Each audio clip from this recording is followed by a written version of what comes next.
Hi there! It's been a really cold few days in Taipei. I haven't turned off my heater since last night. And I remember not too long ago, we were all complaining about how this hasn't been a real winter because of how warm it's been. Well, there you go. Now we're back to how wet and cold Taipei always is around winter. And I think this is going to continue until Chinese New Year. So what is everyone doing around Chinese New Year? I'm going to stay in Taipei this year. My family usually goes down to Taichung on the second day of every New Year to see my grandma.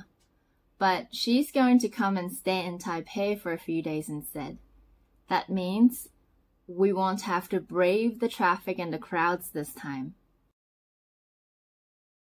While we're at the topic of Chinese New Year, here are my top 3 perks of Chinese New Year and top 3 nuisances of Chinese New Year.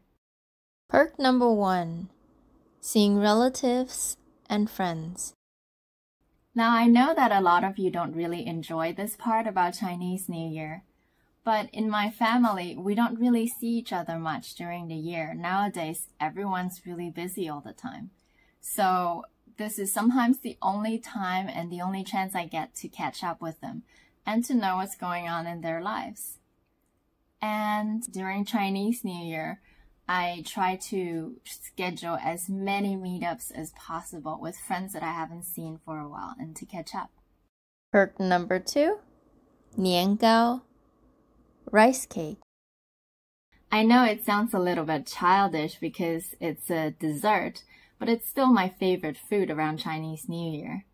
And what makes it special is that most holiday dishes are available year-round in Taiwan. But I find that niangao is still something you don't really see unless it's right around Chinese New Year, and some families make their own versions of it. Perk number 3, gamble. It's not a big secret. We love money, and Chinese New Year is all about it. We wish each other prosperity and wealth. And so my family also goes with the theme. And we go out and buy lottery tickets and we play mahjong at home, even though I always forget how to play it. And so they always have to teach me again every single time. Nuisance number 1, red envelopes. Red envelopes around Chinese New Year is karma.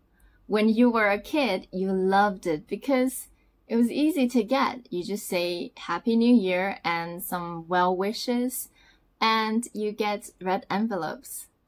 Now, as an adult who has a job, you're expected to pay back so that the next generation can enjoy it and say that it's their favorite thing until they start working. Nuisance number 2, crowds. Need I say more? I'm a very impatient person, so waiting in line or getting stuck in traffic or having to squeeze myself through the crowd to get somewhere just doesn't sound very fun to me. But I know that some people really enjoy that sort of energy of having crowds and a lot of people being somewhere and wanting to be there. Not me. Nuisance number 3, Chinese New Year wait. After Chinese New Year, it's usually gym time for me. We usually say no pain, no gain. But after Chinese New Year for me, it's usually pain because you don't want to gain. So it's kind of like a hangover that you get after a fun night of partying.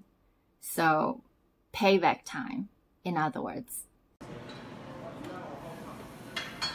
I can't wait to hear from you what your top perks and nuisances are for Chinese New Year. And for the new Year of Rat, here's to wishing that all your wishes come true and that you make lots and lots of money. See you next time. Thanks for watching.